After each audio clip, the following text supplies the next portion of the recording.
कभी आर्मी और पैरामिलिट्री जवानों पर पत्थर फेंकने के लिए उठते थे, वो अब कश्मीर की तस्वीर बदलने में लगे हैं, क्योंकि अब जम्मू कश्मीर के लोगों को विधानसभा चुनाव का इंतजार है, जिससे वो अपने वोट से सरकार का चुनाव कर सकें। अब पूरी स्थिति बदल चुकी है। तो आइए सबसे पहले तो ये जानते हैं कि कश्मीर में कब होंगे चुनाव। तो आपको बता दें कि जम्मू कश्मीर में 3 चरणों में विधानसभा चुनाव होने वाले हैं। पहले चरण की वोटिंग 18 सितंबर को, दूसरे चरण की वोटिंग 25 सितंबर को और तीसरे चरण की वोटिंग 1 अक्टूबर को होनी है। वहीं वोटों की गिनती 8 अक्टूबर को होगी और जम्मू कश्मीर को राज्य का दर्जा दिए जाने और अनुच्छेद 370 के खात्मे के बाद ये पहला विधानसभा चुनाव है। इन चुनावों की एक खास बात ये है कि अब जम्मू कश्मीर में विधानसभा सीटों का परिसीमन हो चुका है और सूबे में कुल 90 विधानसभा सीटें हो गई हैं। यानी कि अब किसी भी पार्टी या गठबंधन को बहुमत हासिल करने के लिए कम से कम नहीं तो 46 सीटों की दरकार होगी। आइए अब जानते हैं क्या रहे हैं पुराने समीकरण। देखा जाए तो पिछले कुछ चुनाव में सूबे में बीजेपी की ताकत में इजाफा ही हुआ है।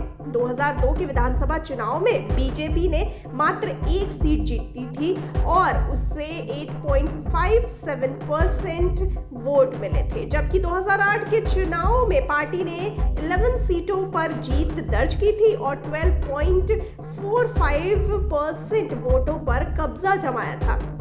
2014 के चुनाव में बीजेपी ने शानदार प्रदर्शन करते हुए 25 सीटों पर जीत दर्ज की और उसे 22.98% वोट मिले। चुनाव के बाद बीजेपी ने पीडीपी के साथ मिलकर सरकार बनाई। ये पहली बार था जब बीजेपी सूबे में किसी सरकार का हिस्सा बनी थी। आगे चलकर पीडीपी से समर्थन वापसी, फिर अनुच्छेद 370 के खात्मे जैसे फैसलों के बाद बीजेपी की सूबे में मौजूदगी बढ़ी हुई नजर आने लगी है।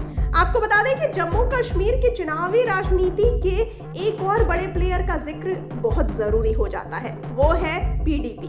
जी हाँ, बीजेपी के साथ गठबंधन कर सूबे में सरकार बनाने वाली पीडीपी पॉलिटिकल पंडितों के मुताबिक पिछले कुछ वर्षों में महबूबा मुफ्ती की पीडीपी की राजनीतिक जमीन बहुत कमजोर हो गई है। पीडीपी के ज्यादातर पहले और दूसरे लाइन के नेता पार्टी छोड़ चुके हैं। उसमें से अल्ताफ बुखारी की पार्टी के साथ जुड़ गए हैं, तो कुछ सज्जाद लोन की पीपुल्स कॉन्फ्रेंस की छतरी तले खड़े दिख रहे हैं।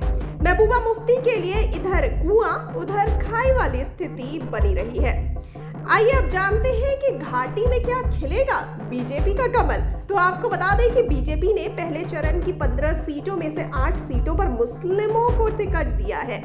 इस तरह 50% से भी ज्यादा मुस्लिमों पर भरोसा जताया गया है। वहीं बीजेपी ने 7 हिंदू समुदाय के प्रत्याशी उतारे हैं, जिसमें से एक कश्मीरी पंडित शामिल है। कश्मीर रीजन में मुस्लिम वोटों के सियासी प्रभाव को देखते हुए बीजेपी ने मुस्लिम कैंडिडेट उतारे हैं। कश्मीर पंचायत चुनाव में भी बीजेपी ने मुस्लिम बाहुल्य इलाकों में मुस्लिमों पर दांव खेला था, जिसमें कुछ हद तक कामयाब रही।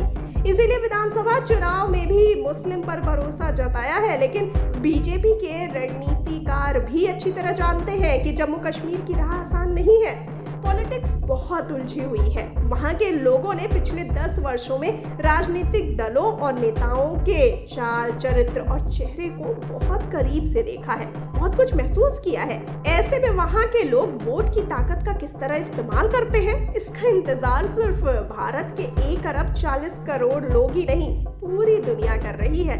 आपको कितना इंतजार है, हमें फटाफट से बताइए कमेंट सेक्शन में।